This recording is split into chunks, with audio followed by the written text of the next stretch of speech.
जाने का कष्ट करे तो महान दया होगी। राजकुमार लक्ष्मण ने कई आरोप आरोपित किए, कहा महाराज आप हैं सूर्य, तो एक समय ऐसा आता है कि सूर्य में भी ग्रहण लगता है। अच्छा, सूर्य में ग्रहण लगता है तो एक ऐसा योग बनता है जो वर्ष में कई वर्षों के बाद आता है। जब सूर्य में ग्रहण लगता है और सूर्य में गुरु की दृष्टि बनती है, पड़ती है, तो एक गज केसरी योग बनता है। ज्योतिष के अनुसार गज केसरी योग बनता है और उस योग जिस व्यक्ति के जीवन में बनता है फिर वो सीधे राजा बन जाता है। महाराज हाँ, ये ज्योतिष वाला पाठ हमको न पढ़ाइए। अच्छा, ज्योतिष वाला पाठ ना पढ़ा है? हमारे सामने नहीं चलेगा। सोच रहे तुम्हारी कुंडली देख ले, तुम्हारी मार्केश की दशा कब है? नहीं, हमारी कोई दशा नहीं है। हाँ। अभी तो हमसे जो भिड़ता है उसकी दशा बिगड़ जाती है। तुम्हारी दशा नहीं, तुम्हारी तो दुर्दशा है महाराज। हमसे जो भिड़ता है उसकी दुर्दशा हो जाती है। अच्छा। इसलिए कुंडली और ये ज्योतिष वाला नहीं काम बनेगा, इससे काम नहीं बनेगा। किसकी दुर्दशा हो गई? कुछ मजबूत लाइए। हाँ। कुछ मजबूत लाइए। अभी तक जितने भीड़े हैं किसी की दुर्दशा हुई? सबकी हो गई। ताड़का की दुर्दशा हुई? हाँ, हो गई। किसने किया? तुमने की भैया ने? नहीं, वो तो भैया ने किया। सुबाहु की दुर्दशा हुई? तुमने किया कि भैया ने? नहीं, उसको भी भैया ने किया। मारीच की दुर्दशा हुई? तुमने किया कि भैया ने? भैया ने। तुमने किसकी दुर्दशा किया? सीधी प्रश्न है। आपको नहीं पता? नहीं पता। भैया ने किसको किसको मारा? ताड़का को मारा। ताड़का को, हाँ, मारीच को, हाँ, सुबाहु को। ठीक। कितने हुए? 3। सिर्फ 3, मात्र 3, 3 आदमी। 3 आदमी। कितने आदमी थे? 3, मात्र 3 आदमी। हाँ। लेकिन हमने कितनों को मारा? कितने को मारा? पावक सर सुबाहु पुनि मारा, ठीक। तो अनुज निशाचर कटक संहारा। भैया ने 3 की दुर्दशा की, लेकिन हमने कोई गिनती नहीं है। जिसको पाया उसी को बीन बीन के दुर्दशा की। बीन बीन की दुर्दशा किया है। देखो ये बातें न बनाओ। क्यों? क्योंकि बड़े बड़े मुखिया भैया ने मारे। हाँ। और छोटे छोटे कुछ ने मारा। अच्छा, मतलब छोटे छोटे कैसे? जो बल ताड़का में था, क्या वो बल उन सैनिकों में था? हाँ, क्यों नहीं रहा? जो बल सुबाहु के अंदर था, क्या वो बल उन सैनिकों के अंदर था? ना। जितनी बलशाली ताड़का थी, जितने बलशाली सुबाहु थे, जितना बलशाली मारीच था, उतने बलशाली उनके सिपाही नहीं थे। ये बातें न बनाओ, बाबा के आगे तुम्हारी बातें नहीं चलेंगी। हाँ, ये बताइए हाँ। कि क्या सैनिक बलशाली नहीं होते हैं? विचार करिएगा, क्या सैनिक बलशाली नहीं होते हैं? अगर सैनिक बलवान ना हो तो ये देश की सीमाएं सुरक्षित कैसे रहेंगी? ये देश की सुरक्षा का भार इन सैनिकों के कंधों पर ही होता है। कौन कहता है कि सैनिक बलवान नहीं होते? वास्तव में बलवान सैनिक ही होते हैं। सेनापति का कार्य मात्र युद्ध की नीति बताना है। युद्ध तो सैनिकों को ही करना है। ठीक। सेना का नेतृत्व करते हैं सेनापति, लेकिन मुख्य कार्य युद्ध करना ये कार्य सैनिकों का होता है। सैनिक कमजोर नहीं होते हैं। तो हमने आंखें का दिखा जिनको अरे ये हमारा सहज स्वभाव है। अच्छा, जिस समय दिखाना। हाँ, जिस समय हम आंखें दिखाने लगेंगे उस समय आप यहाँ से चाल कहीं का हो जाओगे। आंधी नहीं हो जाएंगे, तुमको आंधी कर देंगे। नहीं नहीं नहीं, मैं नहीं होऊंगा। कह रहे हैं जितना बल सैनिक के अंदर नहीं होता उससे ज्यादा, जितना बल सेनापति के नहीं होता उससे ज्यादा बल सैनिकों के होता। कह रहे हैं अगर सैनिक ना हो तो देश की सीमा सुरक्षित नहीं रह सकती। अब मान लो सेना नायक ना हो तो क्या सैन्य दल सुरक्षित रह सकता है? रह सकता है। रावण है और रावण के सैनिक भी हैं। कुमुद, अकंपन, कुल सरद, धूमकेतु अतुकाय और एक एक जग जीत सक ऐसे सुभट निकाय। रावण के पास जो सैनिक हैं वो एक एक जग को जीत सकते हैं, लेकिन रावण ने त्रैलोक को जीता है। रावण ने त्रैलोक को जीता है। तो रावण ज्यादा बलशाली है कि रावण के वो सैनिक ज्यादा बलशाली? सैनिक ज्यादा बलशाली। कैसे? मैं बता रहा हूँ। सैनिक रावण के भी थे और सैनिक इस दल दूसरे दल के भी थे, ठीक। सैनिक उस दल के भी थे, सैनिक इस दल के भी थे। आपने जिनके नाम लिए ये सैनिक नहीं, सेनापति हैं। अच्छा, सेनापति, ये सेनापति हैं। ठीक। और मैं प्रमाण सैनिकों को दे रहा हूँ। हाँ, दीजिए। राम कृपा बल पाई कपिंदा, हाँ। चले पक्ष जुट मनोह गिरिंदा। ये सैनिकों का बल है कि कृपा को प्राप्त करके इस प्रकार से चल पड़े मानो पर्वत चले जा रहे हैं। बातें न बनाओ। अच्छा, इसमें बनाना शास्त्रा बाहु के पास 17 क्षौणी सेना थी। है। राइतम च नागम तुगुणी रथा नाम लक्षय का योधा 10 लक्ष बाजी नाम पदंती संख्या खट 300 कोटया अक्षौहिणी तान मुनियो बदंती। अब एक क्षण रुक जाइए, एक क्षण रुक गए। आपने इससे और बढ़िया हमारी बात बना दी। कैसे? आपने सहस्त्राबाहु की 17 अक्षौणी सेना का विनाश किया। विनाश किया। आपने सहस्त्राबाहु की 17 अक्षौणी सेना मारी। बिल्कुल। आप सेनापति हैं कि सैनिक हैं? हम ना, हम सेनापति है ना सैनिक। नहीं, सैनिक है। हम एक योद्धा है। आप इसीलिए कह रहा हूँ कि सैनिक है। अच्छा, कैसे? आपने कहा था कि सेना नायक बड़ा होता है, मैंने कहा नहीं, सेना बलवान होती है। आपने अकेले सहस्त्राबाहु की 17 अक्षौणी सेना का विनाश किया, सहस्त्राबाहु को मारा।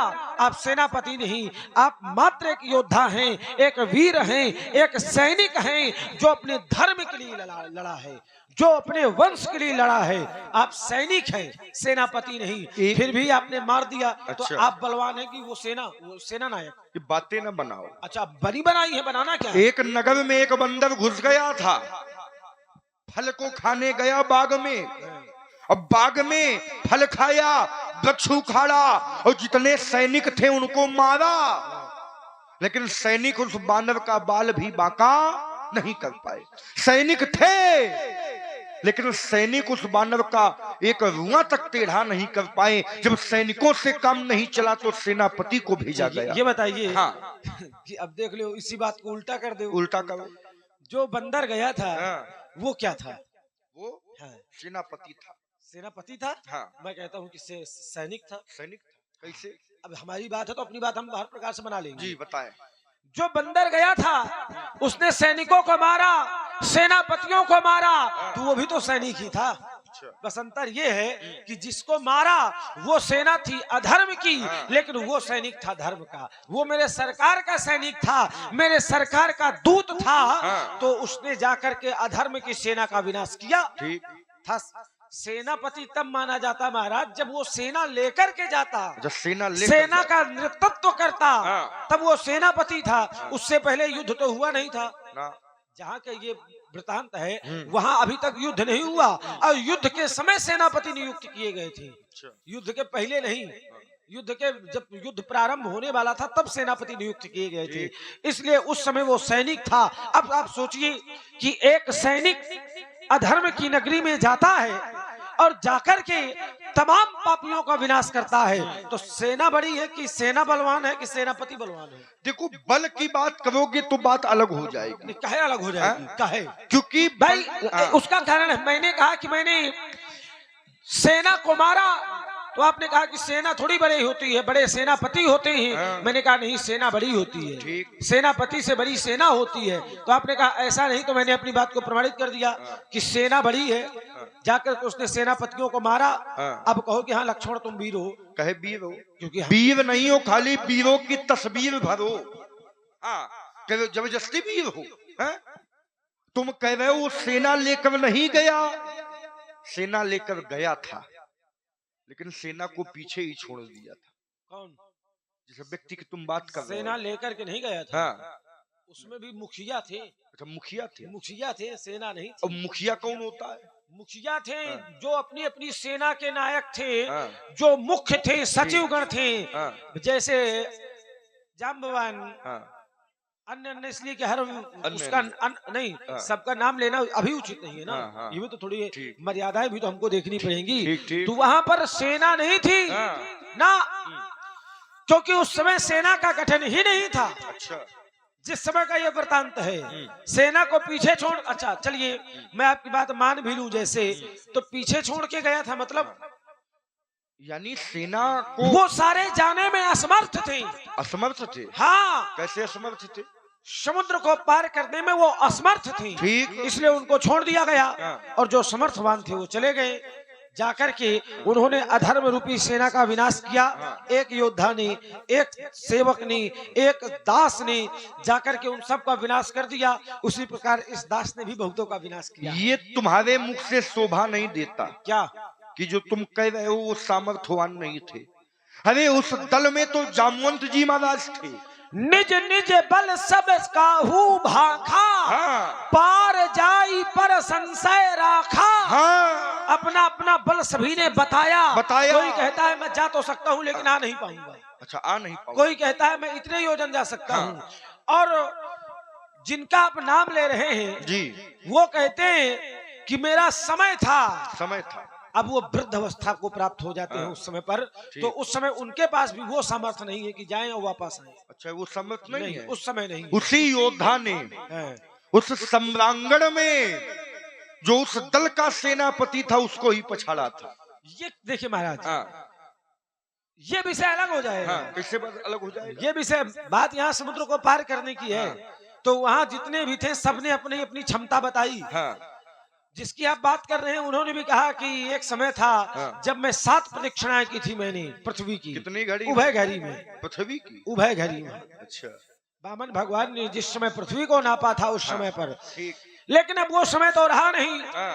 तो इसलिए समुद्र लांघने के लिए वो असमर्थ हो गए। ठीक। हाँ। तुमने कहा कि महाराज संसार कि वहां पर माता सती गई, तो कह रहे हैं महाराज वहां पर ब्रह्मा विष्णु महेश को नहीं बुलाया गया था, उनको भाग नहीं दिया गया था, खाली दुई जाग रहे हैं, उनको भाग नहीं दिया गया था।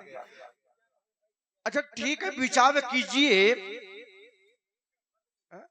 अच्छा आप सभी विचार कीजिए। कह रहे हैं कि धनुष यज्ञ में ब्रह्मा जी को, भगवान शंकर को और विष्णु जी को भाग दिया गया है, वहां नहीं दिया गया था। अच्छा, दिया नहीं गया था कि गए नहीं थे? आमंत्रण तो ब्रह्मा जी को भी भेजा गया था, आमंत्रण तो विष्णु जी को भी भेजा गया था, लेकिन भगवान शंकर को आमंत्रण नहीं भेजा गया था। क्यों? क्योंकि जो वो यज्ञ हो रहा था वो भगवान शंकर के विरोध में हो रहा था, भगवान शंकर के विरोध में यज्ञ हो रहा था, इसलिए ब्रह्मा जी और भगवान विष्णु भी नहीं गए। इसलिए आचार्य लिखता है विष्णु विरंच महेश बिहाई और चले सकल सुर जान बनाई। इसका ये अर्थ है। दूसरी बात, तुमने कहा यहाँ पे भाग दिया गया है, तो ब्रह्मा का भाग कहाँ है? ब्रह्मा जी दिखाई पड़ रहे हैं आपको? विष्णु जी का भाग कहाँ है? भगवान विष्णु दिखाई दे रहे हैं। शंकर भगवान का भाग है, शंकर भगवान को उपस्थित होना चाहिए। न ब्रह्मा है, न विष्णु है, न भगवान शंकर है, और ये कह रहा है कि भाग दिया गया। अगर भाग दिया गया होता तो वो देवता यहाँ उपस्थित होते बेटा, और वो उपस्थित नहीं है, तो यथार्थ में भाग नहीं दिया गया। तुमने कहा, क्या कहा? इन्होंने कहा महाराज कि ये यज्ञ हो रहा है और भगवान शंकर जनक के भी गुरु हैं, भगवान शंकर आपके भी गुरु हैं, भगवान शंकर त्रैलोक्य के गुरु हैं। अच्छा, भगवान शंकर त्रैलोक्य के गुरु तो हैं, लेकिन भगवान शंकर का कौन है? लोग कहते हैं हम उनको बहुत मानते हैं, लेकिन उनकी नहीं मानते, तो उनको क्या खाक मानते हैं? क्योंकि भगवान शंकर अगर राजा जनक के गुरु हैं तो प्रथम बात तो उसको तोड़वाना नहीं चाहिए। अगर तोड़वाना चाहिए तो गुरु आयुध का अपमान न करना चाहिए, क्योंकि जिसकी पूजा होती रही हो, जिसकी पूजा स्वर्ण रोमा ने किया, महारोमा ने किया, राजा जनक ने किया, राजा जनक के पूर्वजों ने किया, उसको तोड़वाना चाहिए? न तोड़वाना चाहिए। अगर न तोड़वाना चाहिए तो कहा था नाच करवा में कहती आओ तुमका नाच करवाई, आओ आओ नाच करवाई। तो महाराज विचार कीजिए, वहां पर धनुष को तोड़ करके अनाथों की तरफ फेंकवा दिया। जिस धनुष की पूजा होती रही हो, जिस धनुष की आरती होती रही हो, जिस धनुष की वंदना होती रही हो, उसको आज तोड़वा कर अनाथों की तरफ फेंकवा दिया गया। और कह दो राजा जनक भगवान शंकर राजा जनक के गुरु हैं, क्या शिष्य का यही कर्तव्य है? अरे शिष्य का तो ये कर्तव्य है, अगर गुरुदेव का अपमान हो रहा हो तो शिष्य तलकार ताल ठोक दे, ये शिष्य का कर्तव्य है। और उस कर्तव्य को निभाया है किसने? नंदी ने। दक्ष ने भगवान शंकर का अपमान किया था। ब्रह्म सभा में हर एक व्यक्ति उपस्थित था, देवता थे, संत थे, मनुष्य थे, लेकिन किसी ने अपमान, सब अपमान सहते रहे। विरोध किया तो एक व्यक्ति ने विरोध किया, विरोध किया तो नंदी ने विरोध किया। और नंदी ने कहा था, दक्ष जिस मुख से तुम भगवान शंकर की निंदा कर रहे हो, एक दिन ये मुख ही तुम्हारा समाप्त हो जाएगा। वहां पर भगवान शंकर का अपमान हुआ था, विरोध नंदी ने किया था बेटा। तो ये यथार्थ सिद्ध नहीं होता कि राजा जनक ने अच्छा कार्य। आपने कहा कि वहां पर भगवान शंकर का विरोध हुआ था तो नंदी ने श्राप दे दिया था। वहां पर भगवान शंकर का अपमान हुआ तो नंदी ने श्राप दे दिया। अच्छा, यहाँ किसका क्या? यहाँ भी भगवान शंकर का अपमान हुआ है तो क्या सम्मान हो रहा है क्या? अगर भगवान शंकर का अपमान हुआ होता तो माता पार्वती स्वयं सीता को आशीर्वाद देती है कि सुन श्री सत्य आशीष हमारी, पूजे मन कामना तुम्हारी, मन जाई राचो मिले सोबर सहज सुंदर। माता पार्वती को ये ज्ञात है, ये पता है कि सीता का विवाह धनुष के आधार पर है कि जो धनुष तोड़ेगा वह सीता का पति होगा। लेकिन फिर भी माता सती आशीर्वाद दे रही हैं कि जिसको तुम हृदय में बैठा लोगी वही पुरुष धनुष को तोड़ेगा और वही तुम्हारा पति होगा। विचार करिएगा, मैया पार्वती भगवान शंकर की पत्नी है।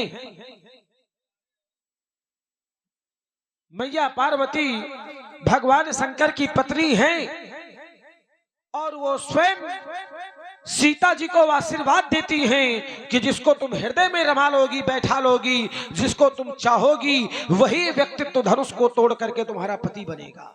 तो क्या एक पत्नी अपने पति का अपमान करवाएगी?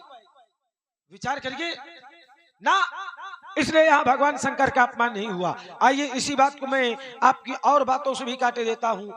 आपने कहा कि दक्ष की यज्ञ में भगवान शंकर का भाग नहीं दिया गया तो ब्रह्मा जी नहीं गए, विष्णु जी नहीं गए।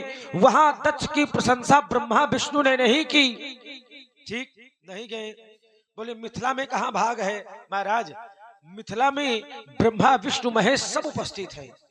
तभी तो मैंने प्रमाणित किया है कि ब्रह्मादिक सुर सिद्ध मुनीसा, ब्रह्मा आदि जहां लगा होता है तो ये त्रिदेव का संकेत है।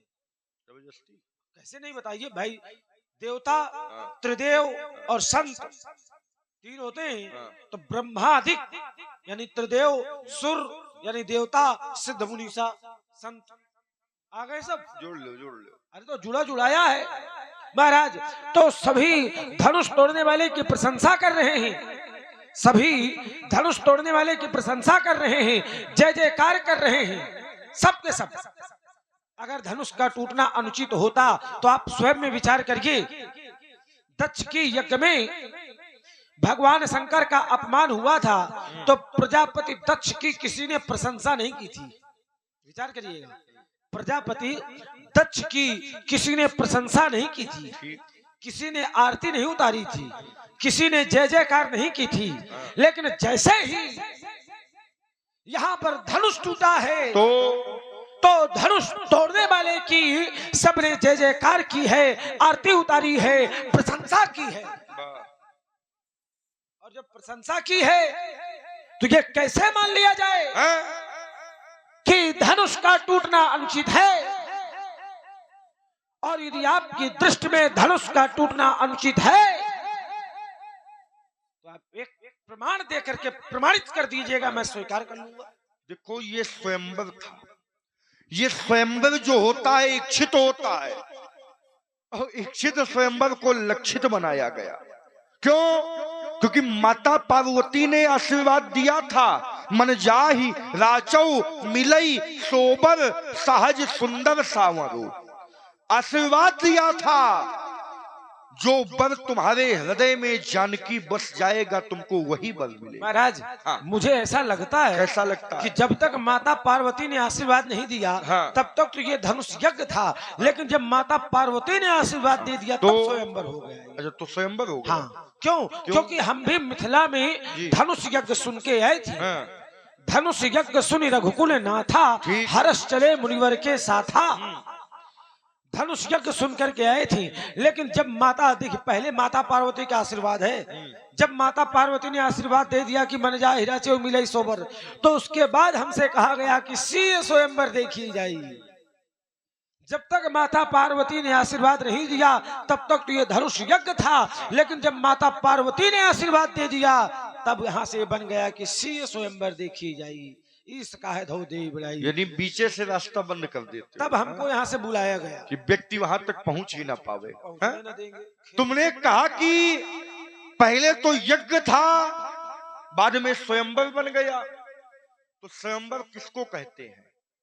कन्या स्वयं वर का वर्ण करे उसको कहते हैं स्वयंवर।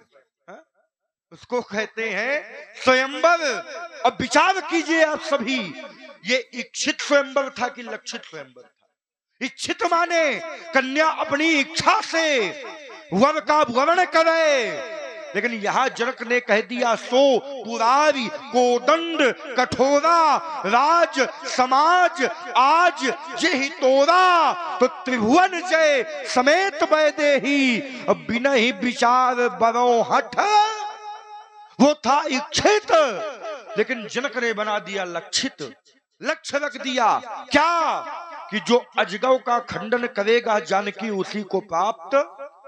जब आशीर्वाद माता पार्वती का मिल गया, अरे नारद जी का आशीर्वाद मिल गया, और नारद बचन सदा सुचि साचा, और सोबर मिल ही जाई मन राचा। नारद जी ने आशीर्वाद दे दिया था कि जो पुरुष तुम्हारे हृदय में समाहित हो जाएगा, जो तुमको भा जाएगा वही मिलेगा। तो क्या नारद जी के बातों में विश्वास नहीं था? क्या मैया की बातों में विश्वास नहीं था? अगर विश्वास नहीं था तभी ये स्वयंवर किया गया है। अगर विश्वास होता तो कभी स्वयंवर की रचना ही ना होती। ये स्वयंवर की रचना व्यक्तिगत निर्णय है या विचार सहित निर्णय है? हम तो सोच रहे हैं व्यक्तिगत निर्णय है हमारा कहना। व्यक्तिगत निर्णय नहीं है स्वयंवर का। आपने कहा कि जब भगवान देवर्षि नारद ने आशीर्वाद दे दिया था, मैया पार्वती ने आशीर्वाद दे दिया था, तो फिर धनुष तोड़वाने की आवश्यकता क्या थी? परशुराम जी कहते हैं महाराज धनुष तोड़वाने की भी आवश्यकता थी। क्यों? क्योंकि सोवर मिलई वह वर मिलेगा, लेकिन कैसे? वह वर मिलेगा तो मिलेगा कैसे? उस वर को ढूंढने के लिए इस स्वयंवर का निर्णय लिया गया, स्वयंवर रचा गया, स्वयंवर रचा गया। समस्त राजाएं और उस राजा में उस वर का चयन किया गया। महाराज आप कहते हैं कि क्यों रचा गया? व्यक्तिगत निर्णय है। ये व्यक्तिगत निर्णय नहीं है। तो फिर गोस्वामी तुलसीदास जी महाराज विनय पत्रिका में कहते हैं, क्या कहते हैं? तब लख कुंवर सयानी बोल लियो गुरु परिजन।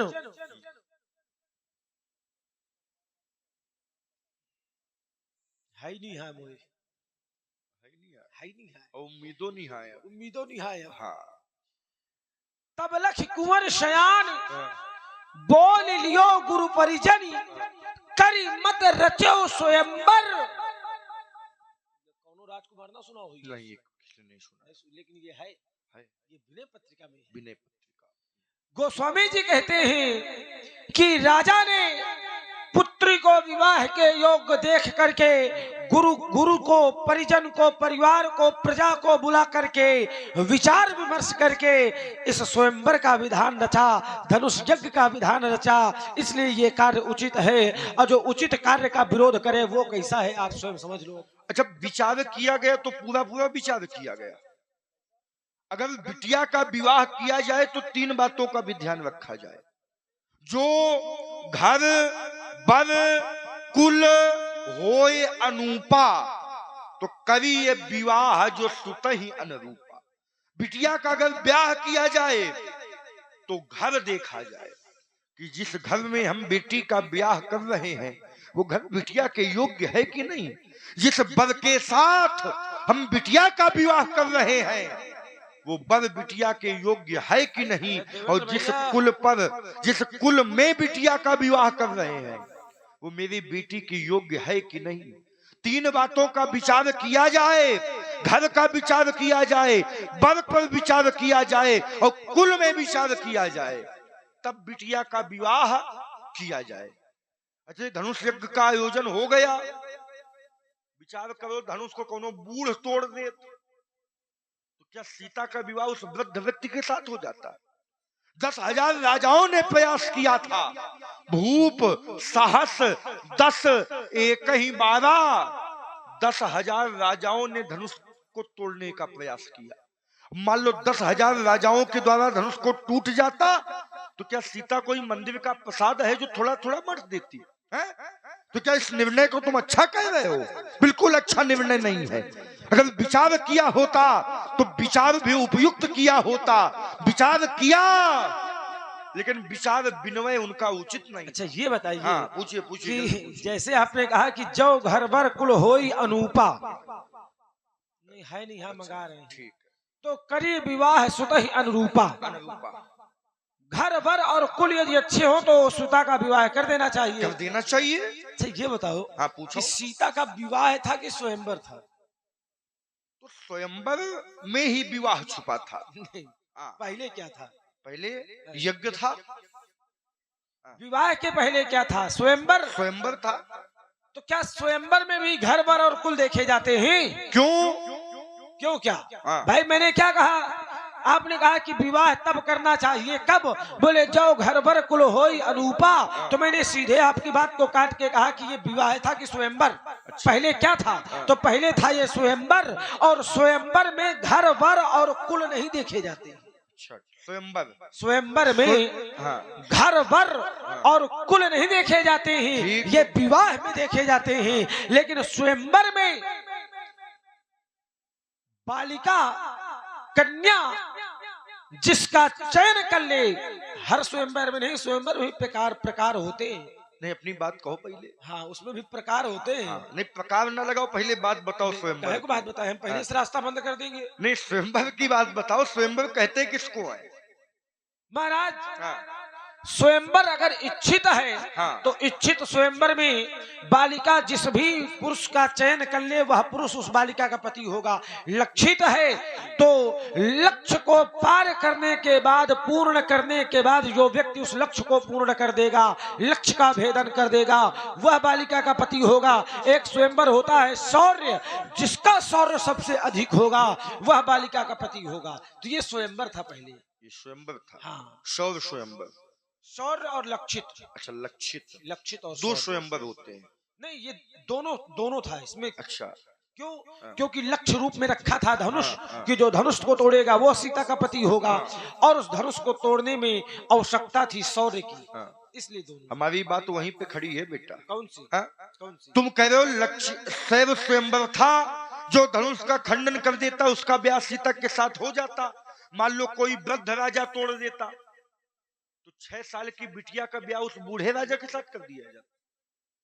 स्वयंवर का विधान ही यह है। विधान ही यह है। विधान ही यह है। हाँ, तो अच्छा विचार था। लेकिन कोई वृद्ध राजा धनुष का खंडन कर कैसे देता? अच्छा, कैसे न कर देता? क्यों? क्योंकि क्या यह धनुष कोई साधारण धनुष था? गरु कठोर विदित सबका हूं। ठीक। यह धनुष गरु था, कठोर था, यह सबको विदित है। और जब गरु था, कठोर था, सबको विदित है, तो बूढ़ों से टूटता कैसे? तो बूढ़ों के पास क्या क्षमता नहीं होती क्या? नहीं होती। तुम्हारे कहने से है? ऐसे ऐसे वृद्ध राजा हैं जिन्होंने ऐसा साहस दिखाया जैसे कि संसार का व्यक्ति नहीं दिखा सकता। जैसे यही अपने पिताजी को ले लो। क्या? 60,000 वर्ष की आयु है, लेकिन देवासुर संग्राम में देवताओं के सहायता के लिए जाते हैं। महाराज, हाँ, 60,000 आयु का मतलब आप क्या निकाल रहे हैं? वृद्ध। तो क्या वृद्ध नहीं है? 60,000 वर्ष की जिसकी आयु हो जाए वो बूढ़ा नहीं होगा भैया? महाराज कि जवान बना रहेगा ब्राह्मण देवता। बेटा। अब जैसे अब हमारे पिताजी की 60,000 वर्ष की आयु है, तो आप बूढ़ा बता रहे हैं। आपकी 16,000 वर्ष की आयु दिव्य वर्ष, 16,000 दिव्य वर्ष। अब समझो महामुनि विश्वामित्र जी की आयु 1,96,000 वर्ष। 1,96,000 वर्ष। तो क्या महामुनि विश्वामित्र जी को क्या माना जाए? वृद्ध है। जब महामुनि विश्वामित्र यानी 2 लाख वर्ष के हो गए, वो वृद्ध हैं, तो मेरे पिताजी तो 60,000 वर्ष के हैं।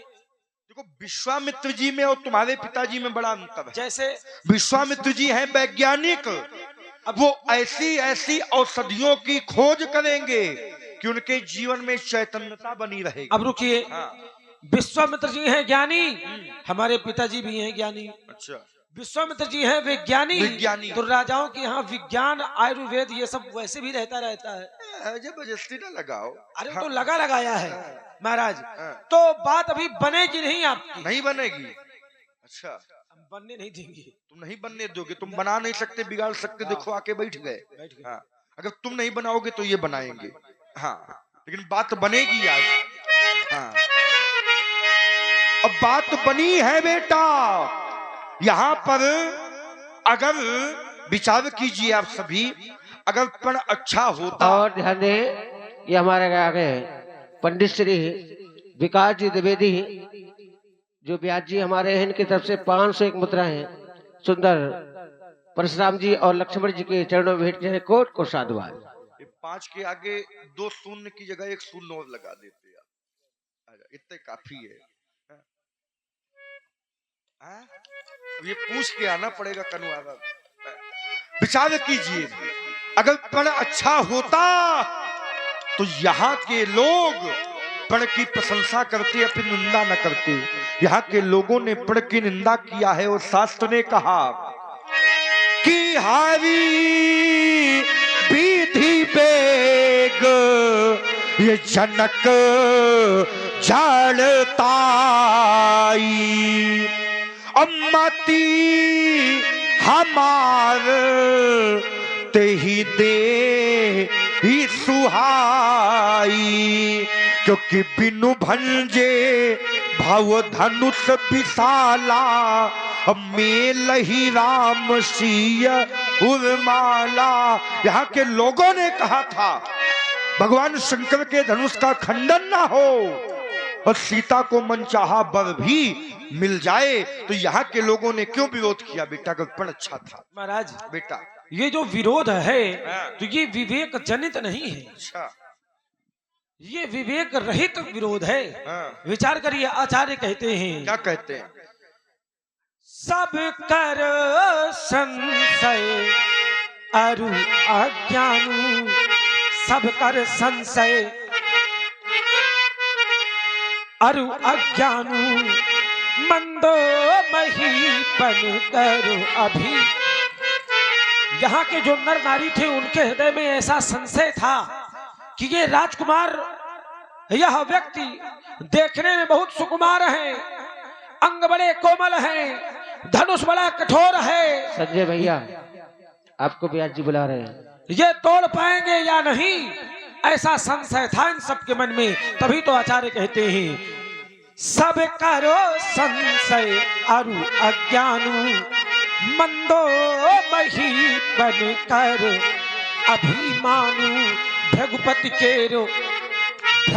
केरो गर्भ गरुआई, मंदो मही बन कर शंकर चापो जहाज, सागर रघुवर बाहु बलो, बूढ़ सो सकल समाज, चढ़ा जो प्रथम ही मोह बस।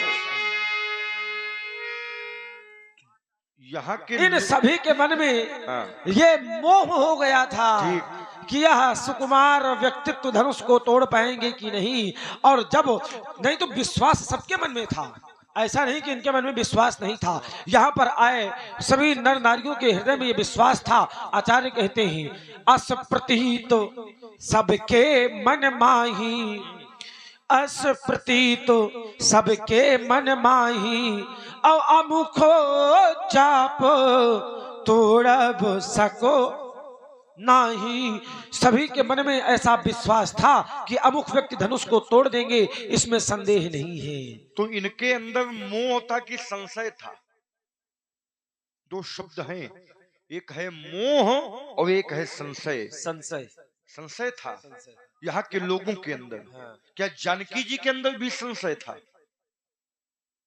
उनके अंदर संशय ना होना चाहिए, लेकिन जानकी जी ने स्वयं कहा था, आहा तात दारुण हठ ठानी और समुझत कछु नहीं लाभ नहानी। जानकी जी स्वयं कह रही हैं, हमारे पिताजी ने ऐसा पढ़ कर लिया है, उस पढ़ से ना कुछ लाभ समझ में आ रहा है ना हानि समझ में आ रही है। कोई आप व्यवहार करें, ये तो लाभ होगा ये तो हानि होगी। चाहे आप कोई व्यापार करें, या तो लाभ होगा या तो हानि होगी। चाहे कोई भी कार्य करें, या तो लाभ होगा या तो हानि होगी। लेकिन जानकी जी कह रही हैं, आहा तात दारुण हठ ठानी और समुझत कछु नहीं लाभ ना। अच्छा, जब सीता जी को संशय क्यों नहीं होना चाहिए? क्यों नहीं? हाँ, तो फिर क्यों नहीं होना चाहिए सीता जी को संशय? क्यों ना होना चाहिए? उनको विश्वास था तो संशय का जन्म कैसे होगा? क्यों नहीं होना चाहिए? हाँ। कारण क्या है? हाँ। सीता जी को संशय क्यों नहीं होना चाहिए था? अच्छा, कोई कारण होगा? कारण है। क्या कारण है? बिल्कुल है। क्या है? जब मैया ने वरदान दे दिया, सो बर मिलई जाहि मन राचा, तो मैया के वचनों पर विश्वास नहीं था। अगर विश्वास था फिर संशय का जन्म क्यों हो गया बेटा?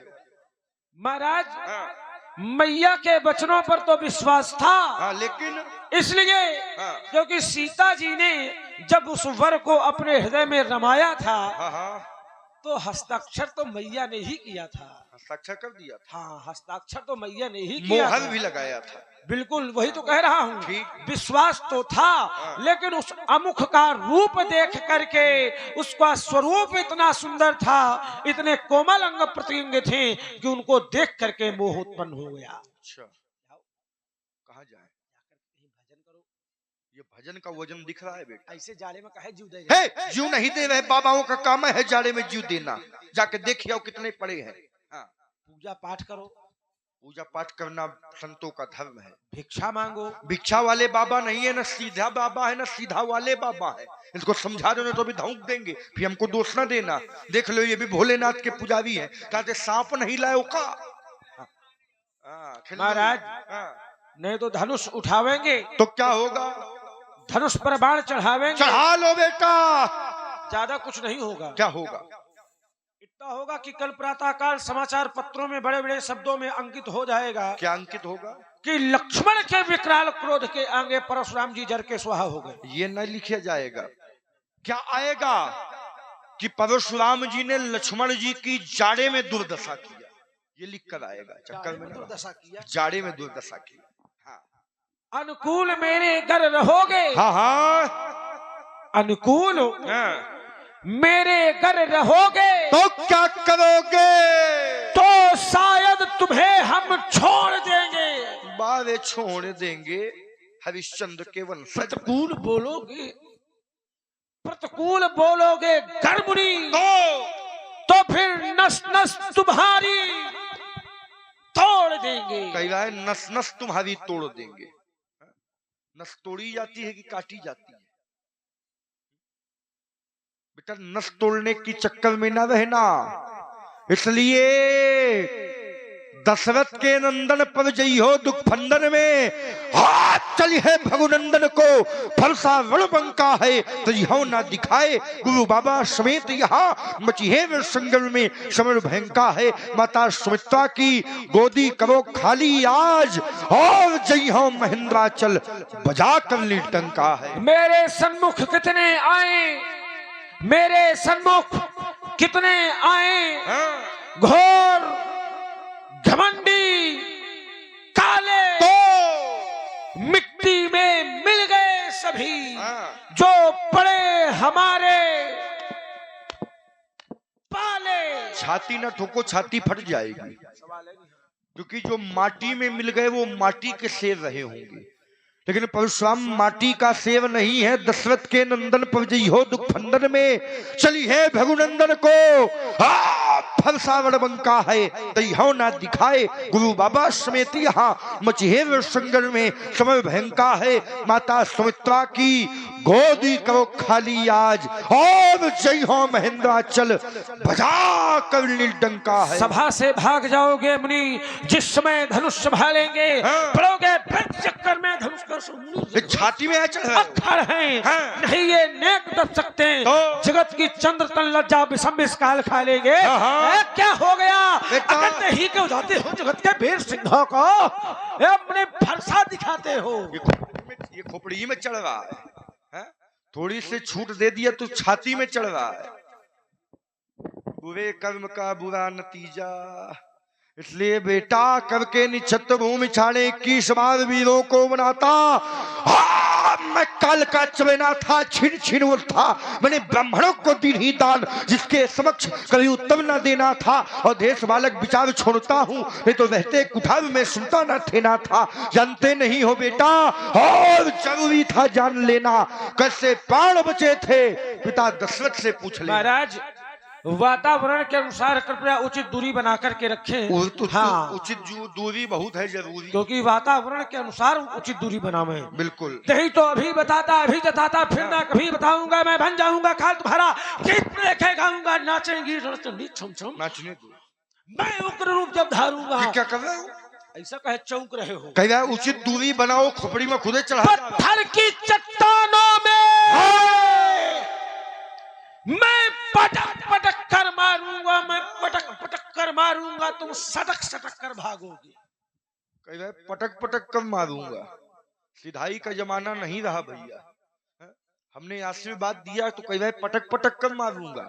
बेटा तुम हमको उठा ले, यही बहुत बड़ी बात है। मैं भार वाहन हूँ क्या कोई? नहीं तो हमको उठा ले, यही बात, उठा के तो पटका जाता है। तुम हमको उठा ले, यही बहुत बड़ी बात है। और हमारे चक्कर में रहोगे तो तुम खुदे बछिया पूजाओं हो जाओगे। हाँ, इसलिए बेटा मेरे इस भीषण फरसे ने शोणित की नदी बहा दी है। इस आव भूमि में कई बार छत्राणी राण बना दी है। विख्यात सहद बाहु तक के बुलडंड काटने वाला है। इस फरसे को तुम लो निहार, ये रक्त चाटने वाला है। देखता नहीं विप्रवेश, तो क्या करो? देखता नहीं यदि विप्रवेश तो क्षण भर में मजा चखा देता, और मान मिले तब मिटा लेता, मन के फरसे की याद भुला देता, छीनता छीनता।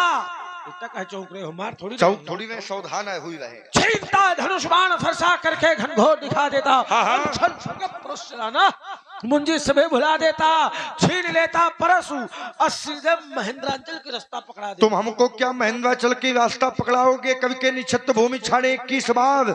इसलिए बेटा जब तक तुमको अनुप्रास का चवनप्रास नहीं खिलाया जाएगा, तुम्हारी बुद्धि का विकास होने वाला नहीं है। जानकी जनाई जान जाओगे जागेश्वर, जानकी खैर नहीं जमपुर पठाऊंगा। देख लो देह में चमक रही दावानल, दशरथ के दिल को दुग्धावुण पहुंचाऊंगा। ये तीना करो तो सभा में पुकार कहो, अस्त्र शस्त्र छोड़ी परशुराम ना कहूंगा। एहो मुनिनाथ समझ जाओ, अभी कहने से नहीं तो दांत भी खच्चे बनाऊंगा। से किसे आए हो सभा माही, जौन अभिमान तौन क्षण में मिटाऊंगा। धलके सरासन धनुष बाण को करी शत्रुन के शोणित की श्रद्धा भाऊंगा। एती न करो तो सभा में पुकार अस्त्र शस्त्र त्याग लखन लाल ना कहूंगा। व्यास जी आपे का मुंह देख के आज छोड़े दे गए, अगर आप ना होते तो निपटा दिया होता अब तक। हाँ देख ले, इसलिए दल दूंगा दम भदव पदीन तो सुदोहियों के, ये देह की दमक देख दिन कब दहलाएगा। ये भूपति भयातुर भाई भागेंगे भौर, और भानसा प्रकाश आज जग में पकड़ाऊंगा। पर उसके प्रभाव से बड़े कर पृथ्वी मध्य बलेंकर शंकर का रूप बन जाऊंगा।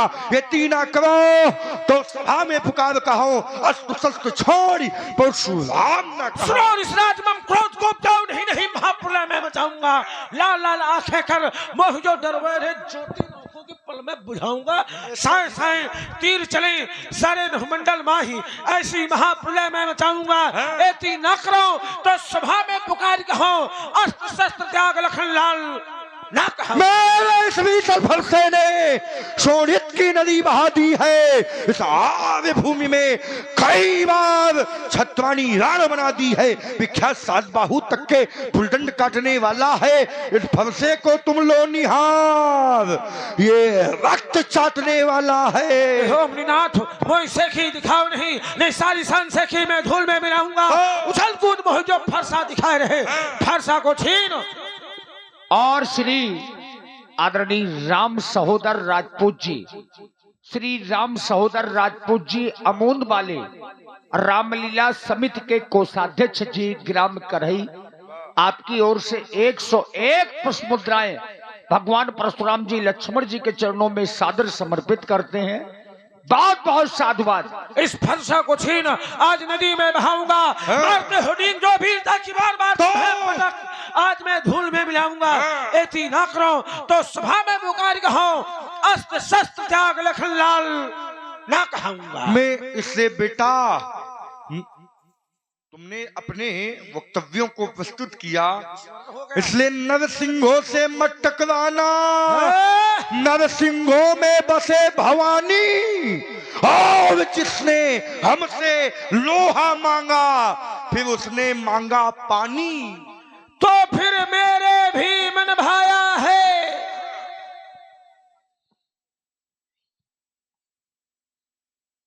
हाँ, लेकिन कोनो मतलब की नहीं है। मेरे भी मन भाया है। आज पता चल जाएगा किसकी मैया ने किसको कितना दूध। तो सवीरे बता रहा है किसकी मैया ने कितना दूध। नहीं नहीं नहीं नहीं, उसमें अंतर है। क्या अंतर? ये वाला है जो ये निःशुल्क वाला है। ये मांग के पिया वाला शरीर है। ये स्वयं वाला है। मांग के, ये मांग के तुम्हारे घर में ज्यादा होता है ना, इसलिए तुमने भी हट ठानी है तो हमने भी हट ठानी है। और हाथ प्रकट हो जाएगा किस दूध में कितना। तो फिर सूर वही जो समरांगण में भरे भाव तूफानी, तो और वीर वही जो भेंट चढ़ा दे चढ़ती हुई जवानी। तो वीर वही रणधीर वही जो रण में जाकर ललकारे, मरते मरते मर जाए लेकिन अपनी हिम्मत ना हारे। कहे वो लखनो मुनशील तुम्हारा